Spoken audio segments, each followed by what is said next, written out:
خاتون حضور کی خدمت میں حاضر ہوئی اور عرض کی یا رسول اللہ صلی اللہ علیہ وسلم مجھ سے بدکاری سرزد ہو گئی ہے اور میرے پیٹ میں بچہ ہے اور میں چاہتی ہوں کہ آخرت کی سزا کی بجائے دنیا کے اوپر اس کی سزا مجھے دے دی جائے تاکہ میں پاک ہو جاؤں اور صاف ہو جاؤں، کیونکہ آخرت کی سزائیں بہت سخت ہیں۔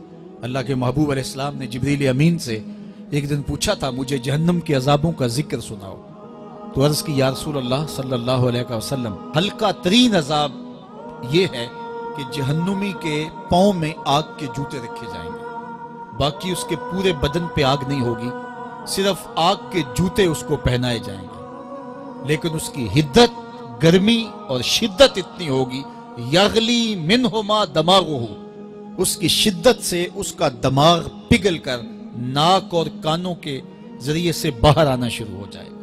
یہ سب سے ہلکے عذاب کی کیفیت ہے، اور جو عذاب سخت ہیں الیاذ باللہ، اللہ تعالیٰ قرآن مجید میں فرماتا ہے ثم لا يموت فیہا ولا یحیا، اس بڑے عذاب کا ذکر کیا جو جہنمیوں کو دیا جائے گا، فرمایا اس عذاب کی کیفیت یہ ہوگی بندہ نہ جیے گا نہ مرے گا۔ جیے گا اس لیے نہیں کہ آگے اور پیچھے دائیں اور بائیں آگ ہی آگ ہوگی، تو اس آگ میں جینا کو جینا تو نہیں ہوگا، اور مرے گا اس لیے نہیں کہ موت کو موت آ چکی ہوگی۔ تو وہ کتنا سخت عذاب ہوگا الیاذ باللہ کہ ہلکے ترین عذاب کی کیفیت یہ ہے کہ پاؤں میں آگ کا جوتا اور دماغ پگھل کے ناک اور کانوں کے راستے سے باہر آ جائے۔ تو اس نے عرض کی یا رسول اللہ صلی اللہ علیہ وسلم میرے اوپر حد جاری کر دیجئے، اور اس نے کہا کہ میرے پیٹ میں جو ہے وہ بچہ ہے۔ اللہ کے محبوب علیہ السلام نے فرمایا جاؤ جب بچہ پیدا ہو تو پھر آنا۔ وہ چلی گئی، تو جب بچہ پیدا ہوا تو گود میں اٹھائے پھر حضور کی خدمت میں حاضر ہوئے اور عرض کی یا رسول اللہ یہ ہے بچہ جو میں نے گناہ کیا تھا، بدکاری کی تھی، آج یہ اس کی نشانی ہے۔ تو اللہ کے محبوب علیہ السلام نے فرمایا کہ اسے لے جاؤ اور اسے دودھ پلاؤ، اور جب یہ کچھ کھانے پینے لگ جائے گا تو پھر آنا۔ کچھ دنوں کے بعد وہ دوبارہ حاضر ہوئی اور اس نے اس بچے کے ہاتھ میں روٹی کا ٹکڑا دیا ہوا تھا اور عرض کی یا رسول اللہ دیکھ لیجئے اب یہ روٹی کھانے لگ گیا ہے۔ اللہ اکبر۔ تو اللہ کے محبوب نے فرمایا انہیں لے جاؤ اور جا کے انہیں سنگسار کر دو۔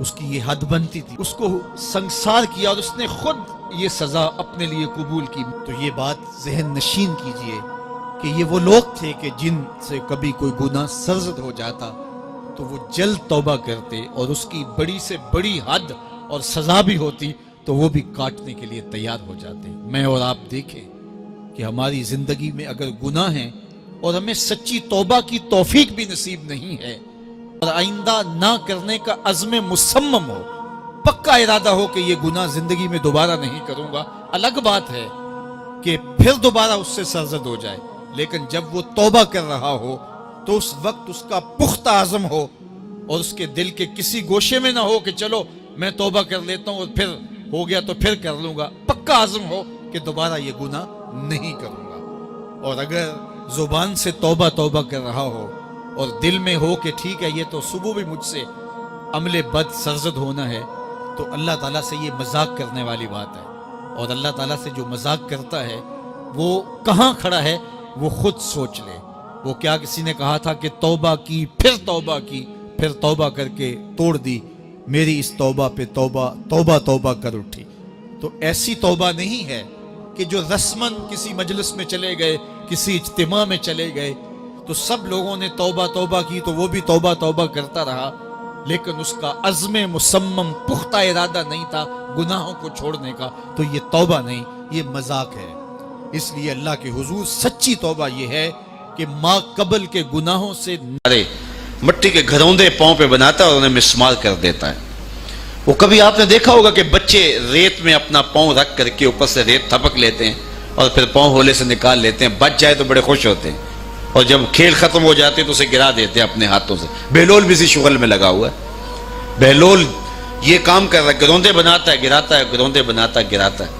بادشاہ گزرا، پوچھا بہلول کیا کر رہے ہو؟ ہنس کے کہا جنت کے مکان بنا رہا ہوں۔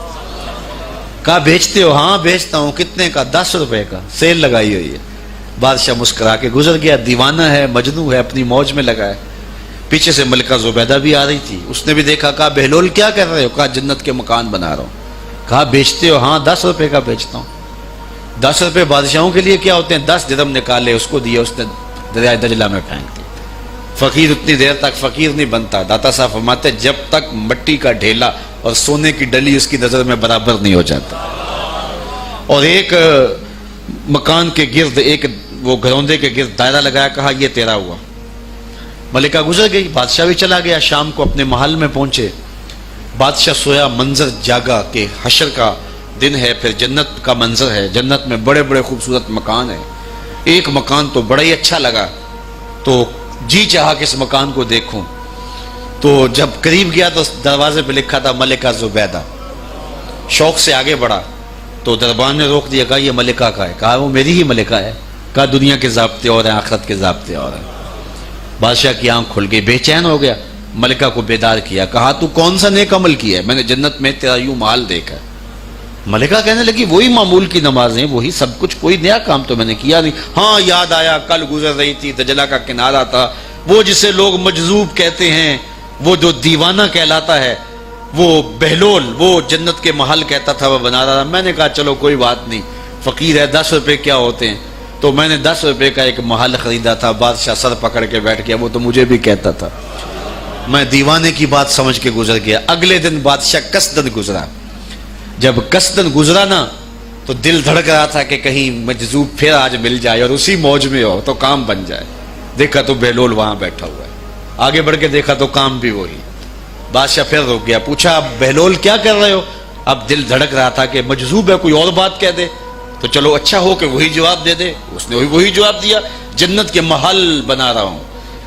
بادشاہ کا کچھ دل ٹھہرا. پھر کہا اچھا بیچتے بھی ہو؟ ہاں ہاں بیچنے کے لیے بنا رہا ہوں. بادشاہ ادھر جیب میں ہاتھ ڈال رہا ہے اور ادھر پوچھ رہا ہے کتنے کا؟ کہا آدھی حکومت لگے گی. کہا کل تو 10 روپے کے بتا رہے تھے. کہا کل تم نے دیکھا نہیں تھا، آج سودا دیکھ کے لے رہے ہو. اللہ تعالیٰ ارشاد فرماتا ہے انما تنذر من اتبع ذکر وخشی الرحمن بالغیب. جو ان ڈٹھے سودے کرتے ہیں، جو بغیر دیکھ کے کرتے ہیں. اچھا چلو ایک خوشخبری میں آپ کو بھی سناؤں، اور وہ خوشخبری رسول اللہ کی زبان سے. حضور نے فرمایا طوبی لمن رآنی وآمن بی وطوبی 7 مرات من لم یرانی وآمن بی. فرمایا صحابہ تمہیں مبارک ہو ایمان کی کہ تم نے مجھے دیکھا اور میرے اوپر ایمان لائے. اور کہا انہیں 7 مبارکیں ہوں جنہوں نے مجھے دیکھا بھی نہیں ہوگا اور پھر بھی ایمان لائیں گے. انما تنذر من اتبع ذکر وخشی الرحمن بالغیب فبشرہ بمغفرۃ واجر کریم. ان کو بشارت دے دیجئے بڑی عزت والے اجر کی اور خوشخبری بھی. تو جس اجر کو میرا رب بھی کریم کہہ رہا ہے وہ اجر کیسا ہوگا. تو یہاں تو لہجہ دم توڑتا ہے اور الفاظ ساتھ نہیں دیتے کہ اجر کریم کی کیا تعریف کریں جس اجر کو میرے رب ہے. لا فضل لعربی علی اعجمی. کسی عربی کو اجمی پر کوئی فضیلت نہیں ہے، اور کسی اجمی کو کسی عربی پر کوئی فضیلت نہیں ہے. کسی گورے کو کالے پر، کسی کالے کو گورے پر کوئی فضیلت نہیں. فضیلت کا معیار صرف تقوی ہے. ہمارے آج بھی ہندوانہ رسمیں ختم نہیں ہو رہی. دولت کی تقسیم پر، امیر غریب کی بنیاد پر اس معاشرے میں تقسیم موجود ہے. ہمارے دیہاتوں میں چودھری اور کمی کی بنیاد پر تقسیم موجود ہے. رعایا اور حکمرانوں کی بنیاد پر یہاں تقسیمیں موجود ہیں. لیکن میرے اور آپ کے آقا و مولا نے قیامت تک آنے والی انسانیت کے لیے جو منشور دیا وہ یہ تھا کسی عربی کو اجمی پر کوئی فضیلت نہیں، کسی اجمی کو عربی پر کوئی فضیلت نہیں، کسی گورے کو کالے پر کوئی فضیلت نہیں. چونکہ کالے رنگ بھی اللہ نے بنائے ہیں، گورے رنگ بھی اللہ نے بنائے. حکیم لقمان رنگ کے کالے تھے اور صورت اچھی نہیں تھی. تو کسی نے ان سے پوچھا کہ آپ اتنے بدصورت کیوں ہیں؟ تو حکیم لقمان نے کیا جواب دیا؟ کہا آپ شکل میں نقص نکال رہے ہیں یا شکل بنانے والے میں نقص نکال رہے ہیں؟ تو وہ خاموش ہو گیا. اللہ اکبر. تو یہ اللہ نے بنایا ہے نا, اس نے کانٹا بھی اس نے پیدا کیا ہے, پھول بھی اس نے پیدا کیا ہے, چہروں کی رنگت اس نے بنائی ہے, کسی میں کوئی رنگ بھر دیا, کسی نے کوئی رنگ بھر دیا. تو رنگوں کی بنیاد پر, نسب کی بنیاد پر کوئی افضل, کوئی اشرف, کوئی اعلیٰ, کوئی بد, یہ نہیں ہے, بلکہ معیار جو دیا گیا وہ کیا تھا؟ تقوی. ان اکرمکم عند اللہ اتقاکم, جو زیادہ متقی ہے اللہ کے نزدیک وہی معزز ہے, وہی معتبر ہے. پھر حضور علیہ الصلوۃ والسلام نے عورتوں کے بارے میں تاکید کی کہ وہ تمہاری زیر دست ہیں, ان کی ملک کچھ نہیں ہوتا اور کمزور ہیں, ان کے بارے اللہ سے ڈرنا. اور حضور نے ان کے ساتھ حسن سلوک کرنے کی وصیت کی. پھر غلاموں کے ساتھ حسن سلوک کرنے کا حضور نے درس دیا کہ جو خود کھاتے ہو وہ انہیں کھلاؤ, جو خود پیتے ہو انہیں پلاؤ, جو خود پہنتے ہو انہیں پہناؤ.